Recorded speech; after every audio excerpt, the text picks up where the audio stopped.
بسم الله الرحمن الرحيم الحمد لله رب العالمين وصلى الله وسلم على سيدنا محمد waxaana soo gaadhay fariin gudoomiyaha xisbiga wadani gudoomiye Cabdiraxmaan inuu ku dhawaaqay in berito la taageerayaashiisa magoodu jooxso soo baxaan annagoo qadarin u hayna waxaanu leenahay magaalada Hargeysa waa magaalo ganacsi waa magaalo dahabkeeda iyo lacagteeduba suuqa yaalaan waa magaalo populationkeeda iyo ganacsigeedu xoog u socdo uma baahna isu soo bax iyo dib cidii doonaysa inay samayso muxuu ahaa mudaaharaad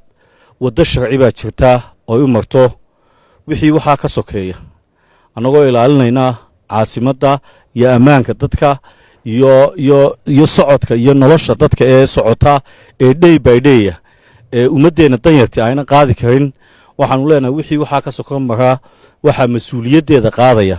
iyo dhibaatada halka ka dhacda gudoomiyaha xisbiga wadani Cabdiraxmaan waxaan leenahay gudoomiye ka noqo go'aanka aad ku dhawaaqday Hargeysa uma baahna rabshad mana qaadi karto wixii sharciga ka baxsanna wixii mas'uuliyad ka yimaada gudoomiyaha qaadi doona aad baa u mahadsantiin. Assalaamu calaykum wa rahmatullaahi wa barakaatuh.